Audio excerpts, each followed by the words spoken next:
சரியா? அழைத்ததற்கு நன்றி ஐயா. வாழ்த்துக்கள், நல்லா இருப்பீங்க. வணக்கம் குருஜி நேரம். திண்டுக்கல்ல இருந்து பேசுறீங்களா சார்? யாருக்காக ஜாதகம் பார்க்க போறீங்க? எனக்காக பார்க்கணுங்க. உங்களுக்காக பார்க்க போறீங்களா? பிறந்த தேதி, பிறந்த நேரம், பிறந்த இடம் சொல்லுங்க சார். 21/3/1953 சார். ஆமாங்க. பிறந்த நேரம் 7:30 இரவு. 7:30 PM இரவு. பிறந்த இடம் சார்? திண்டுக்கல். திண்டுக்கல். ராசி, நட்சத்திரம், லக்னம் சொல்லுங்க சார். கன்னியா லக்னம். கன்னி லக்னம். ரிஷப ராசி மிருகசீரிட நட்சத்திரம். ரிஷப ராசி மிருகசீரிட நட்சத்திரமா சார்? ஆமா. என்ன கேள்வி கேட்கணும் சார்?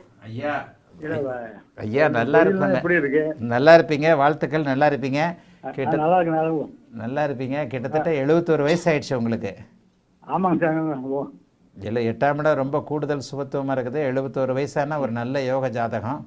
கன்னியா லக்னம். புதன் நீச்சபங்கம்னால நான் அடிக்கடி சொல்கிறேன் பாருங்க, புதன் நீச்சபங்கமானவர்களுக்கெல்லாம் ஜோதிடம் வரும். ஆமாங்க, எங்களுக்கு கொஞ்சம் தெரியும். ஜோதிடம் புதன் நீச்சபங்கமானாலே ஜோதிடம் கொஞ்சம் கொஞ்சம் நல்லாவே தெரியும். இப்போ அடுத்தடுத்து உங்களுக்கு பார்த்தீங்கன்னா, இப்போ புதன் தசை முடிய போது, சனி புக்தி வந்து அதுக்கடுத்து கே தசை. 8ஆம் இடம் சுபத்துவமாக இருந்தாலே நீண்ட நெடிய ஆயுள் உண்டு.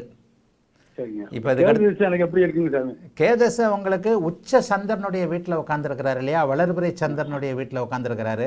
சனியின் பார்வை வந்து கொஞ்சம் ஓரளவுக்கு அவருக்கு நெகட்டிவ் அப்படின்னா கூட கேதசை உங்களுக்கு பெரிய அளவில் சிக்கல்களை கொடுக்காது. சரிங்க.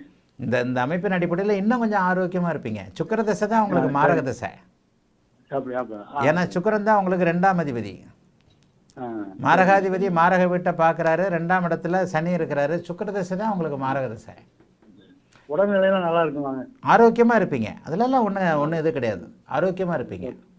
இப்போவே வியாபாரம்லாம் எப்படி நல்லா இருக்குவாங்க? என்னங்க தொழில் வியாபாரம்லாம் எப்படி இருக்கும்? ரிட்டையர்மெண்ட்டு கிடையாதுங்க. கேது உச்சனுடைய வீட்டில் உட்காந்துருக்கிறதுனால இப்போதைக்கு ரிட்டையர்மெண்ட்டு கிடையாதுங்க. சரிங்க. சுக்கிரன் தான் செவ்வாய் சனியோடு சேர்ந்து ஒரு பாபத்துவமாக இருக்கிறார். சுக்கிரன் தான் உங்களை டல் அடிக்க வைப்பார். இன்னும் ஒரு 7-8 வருஷம் கழித்து 78 வயசுக்கு பிறகு தான் சரி கொஞ்சம் அப்படியே ரிட்டையர்ட் ஆகும் அப்படின்ற மாதிரி 78 வயசுக்கு பிறகு தான் யோசனைகள் வரும். கேதசில் சனி புக்தி 2032 நல்லா இருக்காது. அது வரைக்குமே கொஞ்சம் உழைக்கக்கூடிய அமைப்புகள் உங்களுக்கு உண்டு. சரிங்களா? சரிங்க. வாழ்த்துக்கள். சொல்லுங்கள், இதை கேட்க வந்தீங்க. கட் ஆயிடுச்சு. வாழ்த்துக்கள், நல்லா இருப்பீங்க.